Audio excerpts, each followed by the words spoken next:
ನಮಸ್ತೆ ಟಿವಿ 20 ಕನ್ನಡ ವಾಹಿನಿಗೆ ಸ್ವಾಗತ. ಪ್ರೊಫೆಸರ್ ಬಿ ಕೃಷ್ಣಪ್ಪ ಅವರ ಹುಟ್ಟುಹಬ್ಬವನ್ನ ದಲಿತ ಮುಖಂಡರು ಹುಟ್ಟುಹಬ್ಬವನ್ನ ಆಚರಿಸಿದ್ರು. ಮಾನ್ವಿ ಪಟ್ಟಣದ ಪ್ರವಾಸ ಮಂದಿರದಲ್ಲಿ ಕೇಕ್ ಕತ್ತರಿಸುವ ಮುಖಾಂತರ ಪ್ರೊಫೆಸರ್ ಬಿ ಕೃಷ್ಣಪ್ಪನವರ ಹುಟ್ಟುಹಬ್ಬವನ್ನ ಆಚರಿಸಿದ್ರು. ಪ್ರೊಫೆಸರ್ ಬಿ ಕೃಷ್ಣಪ್ಪ ಅವರನ್ನ ಎರಡನೇ ಅಂಬೇಡ್ಕರ್ ಅಂದ್ರೆ ತಪ್ಪಾಗುತ್ತಿಲ್ಲ. ಪ್ರೊಫೆಸರ್ ಬಿ ಕೃಷ್ಣಪ್ಪ ಕಡು ಬಡತನದಲ್ಲಿ ಹುಟ್ಟಿ ಕಷ್ಟಪಟ್ಟು ತಮ್ಮ ವಿದ್ಯಾಭ್ಯಾಸವನ್ನ ಮುಗಿಸಿ ಸಮಾಜಕ್ಕೆ ಏನಾದ್ರೂ ಕೊಡುಗೆ ಕೊಡಬೇಕು ಅಂತ ಪಟ್ಟು ಹಿಡಿದ ವ್ಯಕ್ತಿಯವರು. ಆಗಿನ ಕಾಲದ ದೊಡ್ಡ ಹೋರಾಟಗಾರರು, ಪ್ರೊಫೆಸರ್ ಚಿಂತಕರು, ಪ್ರೊಫೆಸರ್ ನಂಜುಂಡಸ್ವಾಮಿ ಜಯಪ್ರಕಾಶ್ ನಾರಾಯಣ ವಿಚಾರ ಪ್ರೇರಣೆಯಾಗಿ 1970 ದಶಕದಲ್ಲಿ ಕರ್ನಾಟಕ ದಲಿತ ಸಂಘರ್ಷ ಸಮಿತಿ ಎಂಬ ಸಂಘಟನೆ ಸ್ಥಾಪಿಸಿದ್ದ ಇವರು ನೊಂದ ಜನರಿಗೆ, ಶೋಷಣೆಗೆ ಒಳಗಾಗಿರುವ ಅಂತವರಿಗೆ ಧ್ವನಿಯಾಗಿ ನಿಲ್ಲುವಂತಹ ವ್ಯಕ್ತಿ ಇವರು. ದಲಿತ ಚಳವಳಿ ಮತ್ತು ಸಾಮಾಜಿಕ ಹೋರಾಟಗಾರರು ಪ್ರೊಫೆಸರ್ ಬಿ ಕೃಷ್ಣಪ್ಪ ಅವರು ಡಾಕ್ಟರ್ ಬಿ.ಆರ್. ಅಂಬೇಡ್ಕರ್ ಅವರ ಸಿದ್ಧಾಂತಗಳಿಗೆ ಬದ್ಧರಾಗಿದ್ರು ಅಂತ ಸರ್ವಧರ್ಮ ಸಮಾಜ ಸೇವಕ ಹನುಮಂತ ಕೋಟೆ ಅವರು ಮಾತನಾಡಿದರು. ಕರ್ನಾಟಕದಲ್ಲಿ ತಮ್ಮದೇ ಆದ ಛಾಪು ಮೂಡಿಸಿರುವಂತಹ ಪ್ರೊಫೆಸರ್ ಬಿ ಕೃಷ್ಣಪ್ಪ ಅವರ ಹುಟ್ಟುಹಬ್ಬವನ್ನ ಸರ್ಕಾರ ಪರಿಗಣಿಸಿ ಮುಂದಿನ ದಿನದಲ್ಲಿ ಅವರ ಹುಟ್ಟುಹಬ್ಬವನ್ನ ಸರ್ಕಾರವೇ ಆಚರಿಸಬೇಕು ಅಂತ ಮನವಿ ಮಾಡಿಕೊಂಡಿದ್ದಾರೆ. ನಮಸ್ಕಾರವನ್ನು ತಿಳಿಸುತ್ತೇನೆ. ಇಂದು ವಿಶೇಷ ದಿನ ಅಂತ ನಾವು ಹೇಳ್ಬೋದು.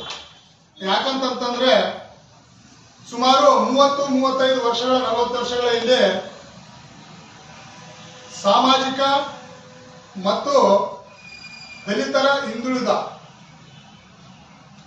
ಆ ಒಂದು ಸಂದರ್ಭದಲ್ಲಿ ಸಾಮಾಜಿಕವಾಗಿ ಮತ್ತು ಶೈಕ್ಷಣಿಕವಾಗಿ ಹಿಂದುಳಿದಿರತಕ್ಕಂಥ ಜನರಿಗೆ ಅಂದು ನಮ್ಮ ಈ ಒಂದು ಕರ್ನಾಟಕ ರಾಜ್ಯದಲ್ಲಿ ಒಂದು ಬೆಳಕಾಗಿ ಹುಟ್ಟಿದಂಥ ನಾಯಕರು ಇವರು.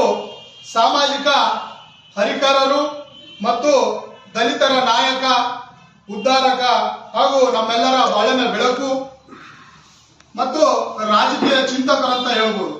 ಇವತ್ತು ಪ್ರೊಫೆಸರ್ ಬಿ ಕೃಷ್ಣಪ್ಪರವರ ಜನ್ಮದಿನದ ಕಾರ್ಯಕ್ರಮಕ್ಕೆ ಬಂದಿರತಕ್ಕಂಥ ತಮಗೆಲ್ಲರಿಗೂ ಆತ್ಮೀಯವಾಗಿ ನಾನು ಸ್ವಾಗತವನ್ನು ಬಯಸುತ್ತೇನೆ. ಆತ್ಮೀಯರೇ, ಈ ಒಂದು ಸುಸಂದರ್ಭದಲ್ಲಿ ನಾವು ಈ ಒಂದು ಕಾರ್ಯಕ್ರಮವನ್ನು ಕೇಕ್ ಕತ್ತರಿಸುವುದರ ಮುಖಾಂತರ ನಾವು ಕಾರ್ಯಕ್ರಮವನ್ನು ಪ್ರಾರಂಭ ಮಾಡೋಣ.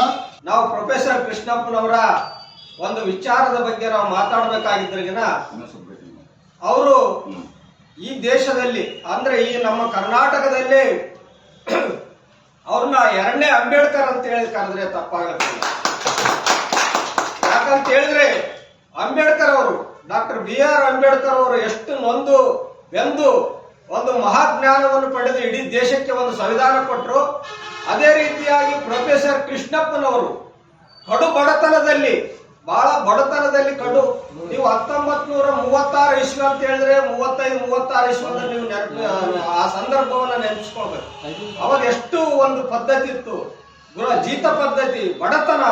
ಅವ್ರ ತಂದೆ ಒಂದು ಚಪ್ಪಲಿ ಹೊಲಿತಕ್ಕಂತ ಒಂದು ಕೆಲಸಗಳನ್ನ ಕೂಲಿನಾಲಿ ಮಾಡ್ತಕ್ಕಂಥ ಸಂದರ್ಭದಲ್ಲಿ ಅವ್ರನ್ನ ಉನ್ನತ ಹುದ್ದೆಗೆ ಒಬ್ಬ ಪ್ರೊಫೆಸರ್ ಆಗುವವರೆಗೆ ಅವರು ದಿಟ್ಟತನದಿಂದ ಒಂದು ತಮ್ಮ ವಿದ್ಯಾಭ್ಯಾಸವನ್ನ ಮುಗಿಸಿ ಸಾಮಾಜಿಕವಾಗಿ ಏನಾದರೂ ಒಂದು ಕೊಡುಗೆಯನ್ನು ಕೊಡಬೇಕಂತೇಳಿ ಆಗಿನ ಕಾಲದ ದೊಡ್ಡ ದೊಡ್ಡ ಹೋರಾಟಗಾರರು, ಚಿಂತಕರು, ಪ್ರೊಫೆಸರ್ಗಳೇನಿದ್ರು, ಪ್ರೊಫೆಸರ್ ನಂಜುಂಡ ಸ್ವಾಮಿ ಅವರು, ಕಡಿದಾಳ ಮಂಜಪ್ಪನವರು ಮತ್ತು ಜಯಪ್ರಕಾಶ್ ನಾರಾಯಣರವರ ಒಂದು ವಿಚಾರಗಳಿಗೆ ಪ್ರೇರಿತವಾಗಿ ಜಾತಿ ವಿನಾಶ ಅಂತಕ್ಕಂಥ ಒಂದು ವೇದಿಕೆಯನ್ನು ರಚಿಸಿಕೊಳ್ತಾರೆ.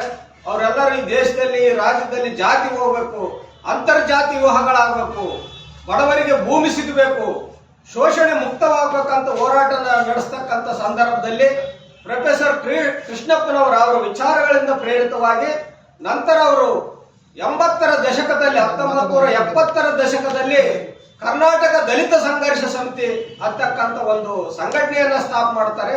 ಇವತ್ತೇನು ನಾವು ದಲಿತ ಸಂಘಟನೆಗಳಂತ ಕರಿತಿದ್ದೀವಿ ಅಥವಾ ಹಲವಾರು ಭಾಗಗಳಾಗಿ ನೋಡ್ತಿದ್ವಿ, ಆ ಒಂದು ಸಂಘಟನೆಯನ್ನ ಈ ಕರ್ನಾಟಕದಲ್ಲಿ ಹುಟ್ಟೆ ಹಾಕಿದಂತ ಸಂಸ್ಥಾಪಕರು ಇವರು, ಮಹಾನ್ ವ್ಯಕ್ತಿಗಳು ಇವರು. ಇವತ್ತು ಆ ಒಂದು ಹೋರಾಟದಿಂದ ಇವತ್ತಿನ ಚಳವಳಿ ಏನೋ ಆಗಿರ್ಬೋದು, ಆದರೆ ಅವತ್ತಿನ 70ರ ದಶಕದಲ್ಲಿ 80ರ ದಶಕದಲ್ಲಿ ಈ ನೊಂದಂತವರಿಗೆ, ಬಾಯಿಲ್ದಂತ ಜನರಿಗೆ ಅಥವಾ ಶೋಷಣೆಗೆ ಒಳಪಡತಕ್ಕಂಥ ಜನರಿಗೆ ಏನು ಧ್ವನಿ ಕೊಟ್ಟಾರೋ ಅವರು ಪ್ರೊಫೆಸರ್ ಕೃಷ್ಣಪ್ಪನವರು ಅಂತಂದ್ರೆ ತಪ್ಪಾಗಲಿಕ್ಕಿಲ್ಲ. ಆ ಒಂದು ಸಂಘಟನೆ ಅಡಿಯಲ್ಲಿ ಸಾಕಷ್ಟು ಚಳವಳಿಗಳನ್ನ, ಹೋರಾಟಗಳನ್ನ ಮಾಡ್ತಾರೆ. ಅವರು ಸಾಮಾಜಿಕ ಚಳವಳಿಗಳನ್ನ ಮಾಡ್ತಾರೆ. ಚಂದ್ರಗುತ್ತಿಯಲ್ಲಿ ನಡೀತಕ್ಕಂಥ ಒಂದು ಬೆತ್ತಲ ಸೇವೆ, ಆ ಸಂದರ್ಭದಲ್ಲಿ ಬೆತ್ತಲೆಯಾಗಿ ಹೆಂಗ ನಮ್ಮ ನೀರ್ಮಾನಿ ಎಲ್ಲಂನಲ್ಲಿ ಇಲ್ಲಿ ಬೆತ್ತಲೆ ಬೇನೆ ಕಡ್ಡಿ ಅಂತ ಬೇನೆ ಕಡ್ಡಿನ ಕಡ್ಡಿ ಅಂತ ಹೆಂಗ ಹೆಣ್ಮಕ್ಳು ತಿರುಗಾಡ್ತಾರೋ ಅದಕ್ಕಿಂತ ಹೀನವಾಗಿ ಶಿವಮೊಗ್ಗದ ಜಿಲ್ಲೆಯ ಚಂದ್ರಗುಪ್ಪೆಯಲ್ಲಿ ಬೆತ್ತಲೆ ಮೆರವಣಿಗೆ ನಡೀತಿರ್ತದೆ. ಇದು ಏನು ವಿಚಿತ್ರ ಪದ್ಧತಿ ಅಂತೇಳಿ ಎಲ್ಲಾ ಸಂಘಟನೆಗಳನ್ನ ಕಾರ್ಯಕರ್ತರನ್ನ ಕರ್ಕೊಂಡು ಹೋಗಿ ಅವರು ಪ್ರಥಮವಾಗಿ ಅಲ್ಲಿ ಅದನ್ನ ಬಂದ್ ಮಾಡೋದಕ್ಕೆ ಪ್ರಯತ್ನ ಮಾಡ್ತಾರ.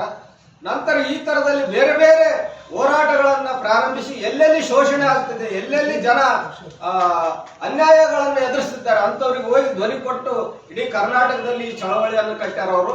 ಹಾಗಾಗಿ ಇಡೀ ಕರ್ನಾಟಕವನ್ನು ಸುತ್ತಿ ಅವರು ಇಡೀ ಕರ್ನಾಟಕದಲ್ಲಿ ಸುತ್ತಿ ಪ್ರತಿಯೊಂದು ಇವತ್ತು ಮಾನ್ವಿ ಪಟ್ಟಣದಲ್ಲಿ